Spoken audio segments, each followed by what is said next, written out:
previous line, it's the same explanation. When we are respectful of others, courteous of others, caring of others, and we don't hurt them and cheat and lie, and we don't damage others, we have freedom now. Why do we have freedom? Because we're respected, we're loved. We'll have genuine friends. We have peace of mind. We don't have to keep protecting ourselves. We don't have to cover anything we've done negatively.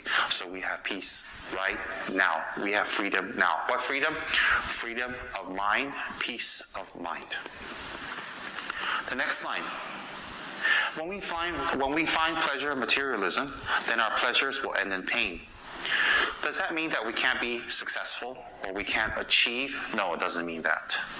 Of course we need to pay our bills. Of course we need to maintain, take care of our family. Of course we need to, maintain our lifestyle. But while maintaining our lifestyle, we shouldn't think that that is the goal in life. Just to be comfortable, just to have the house, just to have the car, just to have the family, just to have the clothes, the brand, the purse, the bag, the wallet, the watch, just to have that cruise, the yacht.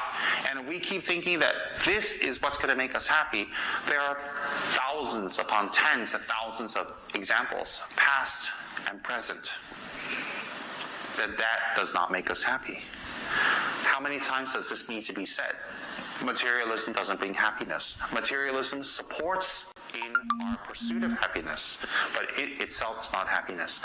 Materialism and having all materialistic needs fulfilled does not make us happy. Materialistic needs fulfilled is a tool to achieve happiness. Then from there, we can go on to spiritual practices. We can read deeper. We can investigate into ourselves. We can find ourselves.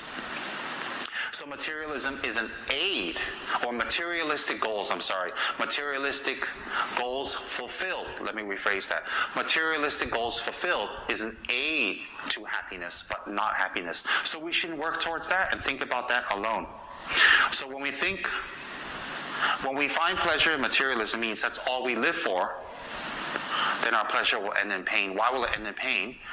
Because the people will be attracted to you because you are wealthy, or you are beautiful, or you are perfect, or you are rich, or you have that yacht, or you have the branded items. The people who will be attracted to you and gravitate towards you are not gravitating for you. And eventually, you will realize that if you have not already. And that's where the loneliness and the happiness and pain sets in, and bitterness, because they're not there for you. And if you are attracting people through this, and just this, talking about it on social media, Facebook and tweets, and telling people where you go, you go to the gym, you go on trips, you bought this branded item, you got this new car, you got all that, who do you think you'll attract? Who do you think you will nurture? Who do you think will be gravitating towards you? People who have like minds, but they're not there for you. So therefore, when we find pleasure in materialism, then our pleasure will end in pain.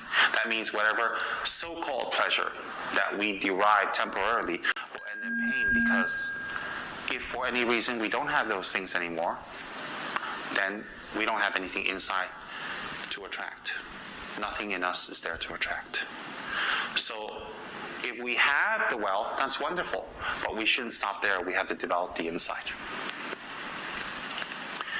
Next one, when we find truth in pain, then we realize it was in our mind. What does that mean when we find truth in pain? Truth in pain means the reality of the world, the reality of our bodies, the reality of existence, the reality of everything that exists is decay. Our bodies will age. Our health will become unhealthy. Our bodies will die. A clean room becomes dirty. Delicious food becomes rotten and smelly. A pretty boy becomes an old man. A pretty lady becomes an old woman. Flawless skin becomes full of flaws.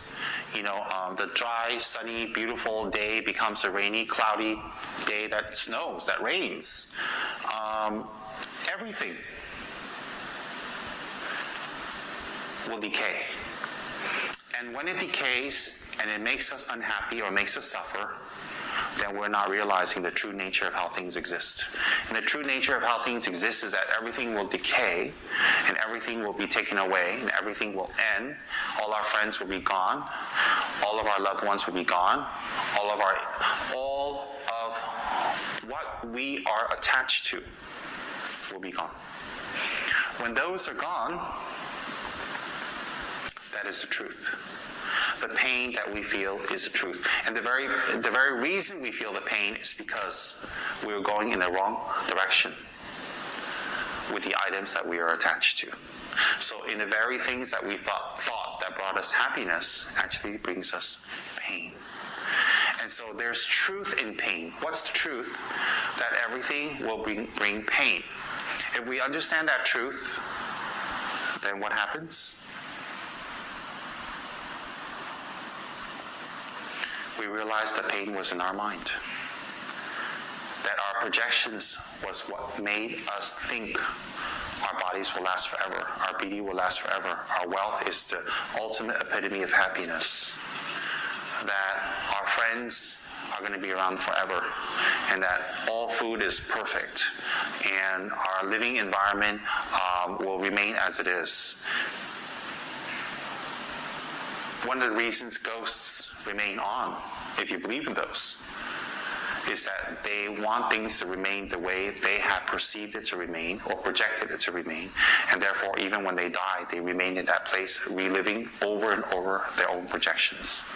And some of us are living ghosts because we don't live our lives. We don't look at the truth, and we don't look at what's around us, but we live in a projected world thinking that it is perfect and protecting that imperfect perfection or that false perfection.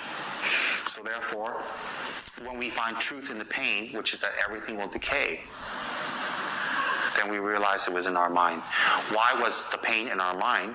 Because we expected everything to be perfect, because it's not. It's opposite of the truth. It's opposite of what really exists. Therefore, our pain will end at that moment when we realize this. We are insecure because of our past. Make amends and we can be secure because of the present. Many things we've done in the past we're insecure of. Many things we should have done in the past we have not done.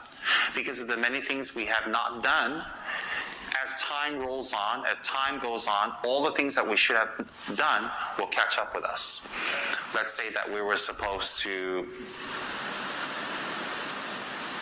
write an assignment or practice our writing, and we haven't done that.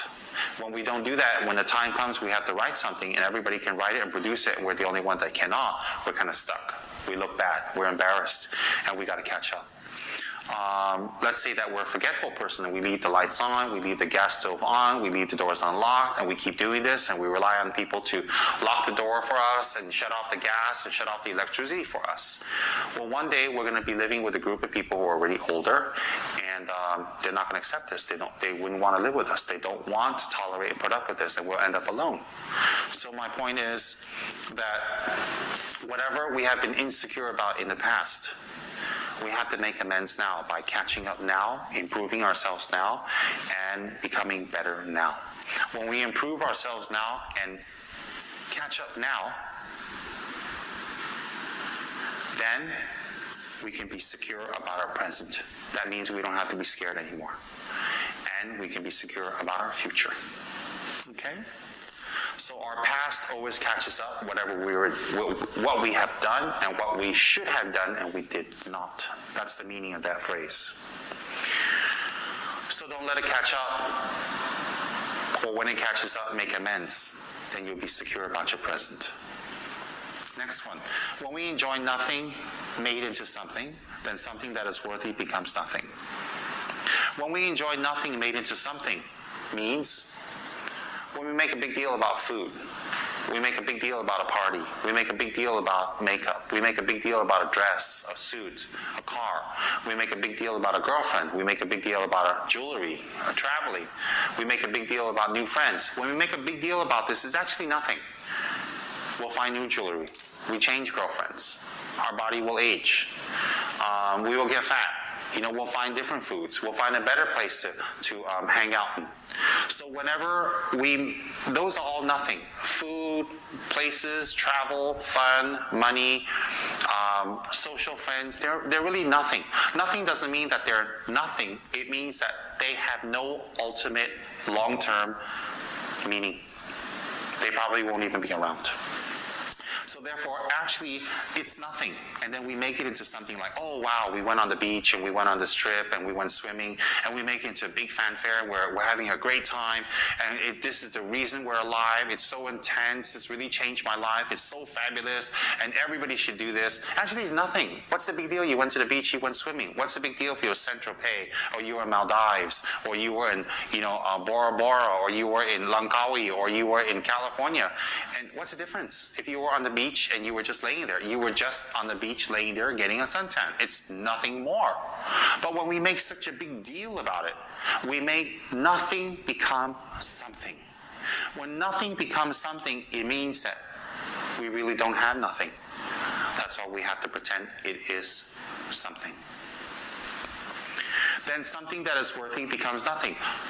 Then something that is worthy, for example, being loyal to friends, our spiritual practice, the instructions that we receive from our teacher, our Dharma practice, our mind training practices, our training of the 8 verses of thought transformation, being humble, being generous, being compassionate, being forgiving, being tolerant, purifying our karma, achieving the highest state of our human potential, which is enlightenment. That is something. That is worthy. And so when we don't focus on something that is worthy becomes nothing. So our practice, our meditations, our studies, our mind transformations, our Guru devotion, our tantric practices, our commitments, the 8 verses of thought transformation, Lamrim, all that, it becomes nothing. And that's replaced by eating, food, traveling, the gym, fun, relationships. So actually, the fun, the gym, the food, the relationships are really nothing. They bring us nowhere. Does that mean we're not allowed to do them? It doesn't mean we're not allowed to do them. It means our focus shouldn't be that. It means that we can have that, but our focus should be inside. It should be inside. So therefore, we should have those outer things. But those outer things, we need to realize the truth. The truth is that they're actually nothing. There's not much meaning in those. Not much meaning for us now, not much meaning when we die, not much meaning for the bardo, not much meaning for our future lives. They affect us none for our future lives. In this life, we don't remember anything from our previous lives. We don't remember many things even 10 years ago, 20 years ago. So whatever we've done in 10, 20 years ago, we don't remember much. Similarly, 10, 20 years from now, we won't remember many things we've done now. Okay? So therefore, something, when we enjoy nothing, when we enjoy it, it means something that is really nothing. And we make it into something so big. It's our fantasies, it's our projections. It leads us nowhere, it leads people around us nowhere. It brings us no happiness, no fulfillment. And if we always make something into nothing, something that has value into nothing, Dharma practice, Dharma commitments, integrity, kindness, generosity, love, forgiveness, if we make those into nothing, then those are really something that becomes nothing. So therefore, the phrase there is, when we enjoy nothing made into something, then something that is worthy becomes nothing. That means when nothing becomes something, then something that has value and worth becomes nothing. Then we can lose the Dharma. We can lose our practice. We can lose our transformation. We can lose ourselves. That's the meaning. Contemplate the lack of real control in our lives. That is the truth of our situation to embrace. We don't have control in our lives. We think we have control in our lives. We have no control of our lifespan, of our health. There are people who go to the gym regularly and they keep fit and they're slim, they're full of muscle, and they get cancer. They have an accident. Someone runs them over. They get an insect bite.